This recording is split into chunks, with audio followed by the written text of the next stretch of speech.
જે પિક્ચરની એટલા દિવસથી રાહ જોઈને બેઠા હતા એ પિક્ચર ફાઇનલી આજે રિલીઝ થઈ ગઈ છે. સૌથી પહેલાં સવારનો શો જોવાની મારી બહુ ઈચ્છા હતી કે સવારનો પહેલો શો જોવા જાઓ, પણ મને મગજમાં એ પણ હતું કે પિક્ચર એટલી બધી મોટી નથી, પ્રમોશન એટલું બધું થયું નથી, તો કદાચ પહેલા શોની અંદર માંડ થોડીક પબ્લિક હશે અથવા તો ના પણ હોય. એટલે મને બીક હતી કે કદાચ પહેલો શો ચાલુ થાય કે ના થાય, પણ ફાઇનલી સવારના 10 વાગ્યાનો શો ચાલુ થઈ ગયો. 2 કલાકની પિક્ચર છે અને પિક્ચર કેવી લાગી છે એના વિશે આપણે વાત કરવાની છે. 5 કરોડના બજેટમાં બનેલી આ પિક્ચર તમારો કિંમતી સમય ડિઝર્વ કરે છે કે નહીં, એના માટે હું લઈને આવ્યો છું 5 પોઝિટિવ પોઈન્ટ અને 2 નેગેટિવ પોઈન્ટ. સૌથી પહેલાં વાત કરીએ તો ભાઈ સેલ્યુટ છે ચિન્મય પરમારને. ડાયરેક્ટર ચિન્મય પરમાર ભાઈ યશ સોનીની નસે નસથી વાકેફ છે. ચિન્મય પરમારે યશ સોનીને કઈ રીતે પ્રેઝન્ટ કરવો, કે યશ સોનીમાં ટેલેન્ટ શું છે, કઈ રીતે સ્ક્રીન પર દર્શાવો, બધી જ વસ્તુ એને આમ ખોળીને પી ગયા છે.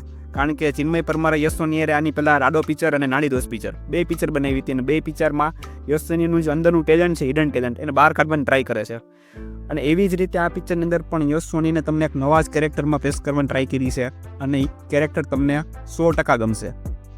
સ્ટોરીની વાત કરી દઈએ આપણે તો સ્ટોરી કંઈક તો ખબર જ છે તમને એ રીતની છે કે આદિત્ય એટલે કે યશ સોની હોય છે જે પોતાની જિંદગીથી કંટાળી ગયો હોય છે અને એક જગ્યાએ ટૂંકમાં એ મોટિવેશન જ મળતું ના હોય. એને એક જ વસ્તુ મગજમાં હોય કે ભાઈ સુસાઇડ કરવું છે, મરી જવું છે.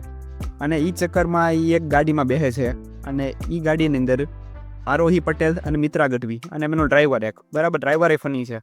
તો આ બધા અનનોન પર્સન ભેગા મળીને આ આખી જર્નીની સ્ટોરી બનાવે છે અને છેલ્લે તમને એ રીતનું જોવા મળે છે. આમ તો સસ્પેન્સ નથી કાંઈ, છતાં હું કહીશ નહીં તમને, પણ છેલ્લે તમને એકાદી આમ ફીલ ગુડ મૂવી હોય ને, તમને છેલ્લે આમ સંતોષ થાય પિક્ચર પૂરું થાય ત્યારે એમ થાય કે નહીં ભાઈ પિક્ચરમાં મજા આવી ગઈ. અને 2 કલાક તમારી કેમ નીકળી જાય ને તમને ખબર નહીં પડે.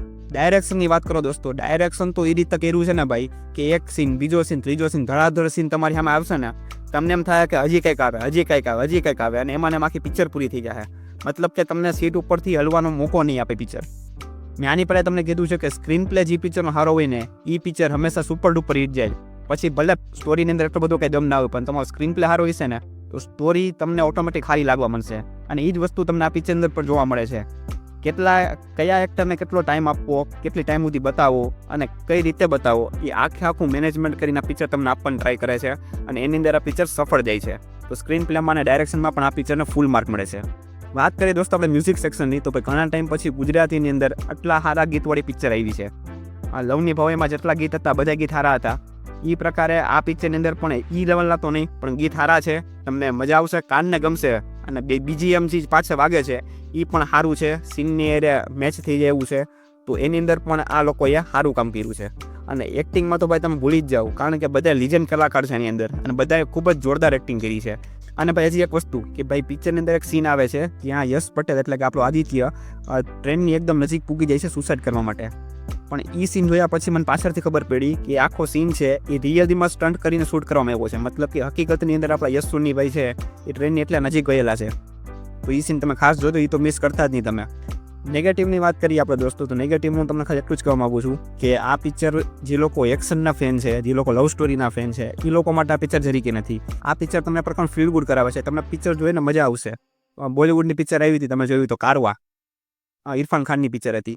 એ પિક્ચર આ પ્રકારની જ હતી, ટ્રાવેલિંગ ઉપર મજા આવી પિક્ચર હતી. પણ એ પિક્ચરનું નામ કોઈ સાંભળ્યું નહીં હોય, તમે સાંભળ્યું હોય તો મને કોમેન્ટ કરીને કહેજો. તો ઓવરઓલ આ પિક્ચર સારી છે, મને પિક્ચર બહુ ગમી છે. ગુજરાતીની અંદર કંઈક તમને નવું જોવા મળશે અને ફીલ ગુડ પ્રકારની મૂવી છે. 2 કલાકની પિક્ચર છે, તો હું આ પિક્ચરને 10માંથી 8 રેટિંગ આપવા માંગુ છું. તમને આ પિક્ચર કેવી લાગે મને કોમેન્ટ કરીને જરૂર જણાવજો. હું મળું છું તમને આ વિડીયો નવા ટોપિક સાથે. ત્યાં સુધી જય હિન્દ.